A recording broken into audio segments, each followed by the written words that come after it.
Hey everybody, here we are again, the Real Estate Chicks from Barrington, Illinois. I'm Kathy Pincus with RE/MAX of Barrington. And I'm Judy Gibbons with RE/MAX of Barrington. And we are going to talk today about keeping the real cost of that fixer-upper. When you see it and you want to buy it, you may want to ask a few questions before you pursue that. That's right. What was that movie where the money pit, like the War of the Roses? Well, that was a good one. Oh yeah. And then but the money pit. The money pit. And then when things started falling down on them, and oh my gosh, you don't want that to happen. No. Because we don't want those phone calls. No, we don't. Don't call me. Yeah. Oh, we closed already. I'm sorry, my service has stopped. Just kidding. Just kidding. Because we do have all the carpenters and the drywall guys and the lighting guys, electricians and plumbers, but we want to make sure that you understand that there could be some hidden costs, or absolutely, to make sure that you're really, really up for this. Right. Especially if you're really thinking about doing a complete renovation. I mean, when you start taking down walls, or when you start finding out what's really behind that wall, the secrets behind the walls. I mean, I had someone that took their it had a drop ceiling in a kitchen. Oh yeah. So they the soffits and and they took there were ceiling tiles in the kitchen, which I always thought was sort of odd. And when they took them down, there was all kinds of, their insulation was basically newspapers. Oh, that's clever. And and they were first-time home buyers, and we did a full inspection, and we had looked at it top to bottom, but whoever thinks about removing those ceiling tiles and look what's up there. So that was a little bit bigger job, but I bet it turned out nice. It did. It turned out very nice. Right. Yes. But you just have to be prepared and have some extra cash laying around to do that. Yeah, because you just bought a house. You got all kinds of cash laying around now, don't you? Right. But you have to do like a pre-inspection and find out how much is it going to cost to do the things that you really want to do. Right. I mean, how much are you going to do yourself? Are you doing anything to your house? If shopping's not included? If it's not in a shopping bag, is that what you mean? Decorating? Okay, that. So you can spend it, yes, but you're not fixing it. I'm not doing it. I've done this thing where it's like, I will paint, don't worry, don't include the price of the paint. I'll do it. I'll do the painting.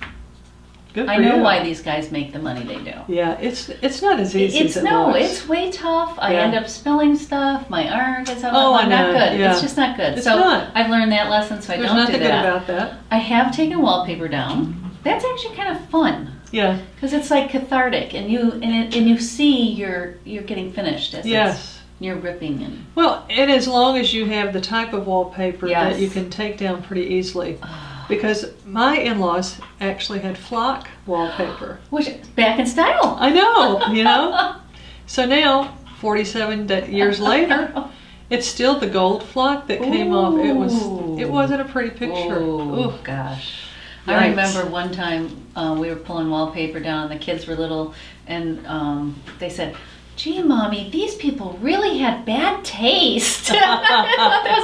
See, they're trained well already. See? They can spot bad wallpaper from a mile away. That you knew all about it. Yeah. And the other thing, another big tip is, does it require a permit? Yes. Because you don't need to be thrown in jail on top of having newspaper as insulation in your kitchen. Exactly, yeah. And then you're in the police blotter, and then the neighbors know all about it. Oh, you don't want to be there. No. But we were just talking too that it seems like a lot of villages are really cooperating with getting you a permit as quickly as possible, because they don't have a lot of permits coming in and out. No. And with all the distressed properties in the area, no matter where you live, USA, you've got distressed properties in your area. So they're really trying to turn on a dime and get you that permit so that you can improve your property, because they love to see improved property. Plus, they want your money, let's face it. Let's face it. They need all the money they can get. Yeah, well, it sounds kind of like all of us, doesn't it does. And then, Miss Kathy, there's also, if you're really looking at a property that needs to be improved, and maybe you can't even live in it until you improve it, there's special loans out there. Oh, yes. That you can get. There's an FHA, 203K. Or B. But we'll have to check on that. It's a 203K. Initial. Is it K? Okay. Yeah, because I kept thinking, I remembered it like 200 $203,000 is Oh, how I yeah. remember. There you so, go. And that is a loan. It's an FHA loan, but it also gives you almost like a back loan on top of it. Does that make sense? Mm-hmm. An additional loan to use towards construction, renovation for Right. that property. And that turnaround time is about 4 to 6 months longer than getting a regular loan. So you have to you got to factor that in. Do you want to wait that long to get that loan? But I got to tell you, I'd sure wait for it. Well, why wouldn't you? Exactly. And Yeah. if you're looking at fixing up a home and staying in it for a long time, and you're looking at it as an investment, I mean, why Right. not? Get Absolutely. the money you can get to use it now, because the house is only going to be worth more. Right, right. And we like that. We love that. Because things really are starting to, Yeah. I've seen some appreciation instead of depreciation. I really have seen some things. It's almost like, when you prune your roses or something at the end of the season and everything looks dead. Uh-huh. And then when they start to just get a little glimmer of hope that something turns green. Then it's a rose garden. I love that. I'm just full of... It's just like new growth. It is. It's like, so yeah, I love that. Because it is true. Because now we're kind of seeing, the new growth of the new listings and the new, so Yes. that's a very good analogy. Yeah, in our MLS, we see, 2 or 3 or maybe 4 new listings, and we're like, oh, it's coming, it's coming. Yes. Get past this next weekend and Yahoo! off to the races. Exactly.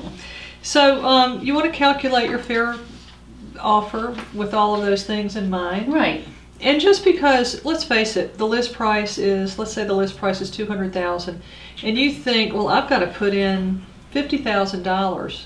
So that means that, you calculate it and you come in with a low offer. Just because you want to make those improvements doesn't mean that the seller agrees with everything that you're putting into that process. Right. So let's try to be fair. We try to behave. Well, we try desperately. We do. Sometimes we're good at it, sometimes we're not. But also you have to take in consideration that house should have been priced accordingly to that these things needed to be fixed. Yes. If we're talking about a real fixer-upper. Right. Well, and I think that should have been. Yeah, should have been. That is the key phrase in that sentence. Yes, exactly. So even though sometimes we do try to convince those sellers, they try to just know better. La la la la la la la. Exactly. So anyway, with all that in mind, happy house hunting.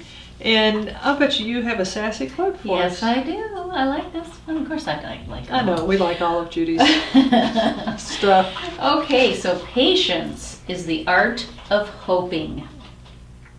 Well, of course it is. I have a lot of hope, but very little patience. Yeah. But I'll try to make that the art. Yes. And from our Evernote.com sponsor, we have... Now, Judy and I, we don't want to date ourselves, but we were talking about silly putty when we were little girls, playing jacks on the sidewalk. Last week. Yes. And this is called Thinking Putty. And frankly, what it appears to be is just a wad of putty that while you're thinking and while you're pondering and perhaps de-stressing as you're melding Or getting in your golf hands. swing. Now you're talking. There we go. There you go. That's what we're trying. Yes, we need to start, because it will be someday. This 2 feet of snow will melt in our neighborhood, and we will be out golfing again. That's right. So thank you so much again for joining us today. We are the Real Estate Chicks. I'm Kathy Pincus with RE/MAX of Barrington. And I'm Judy Gibbons with RE/MAX of Barrington. Join us again. Come on back. We'll see you next week.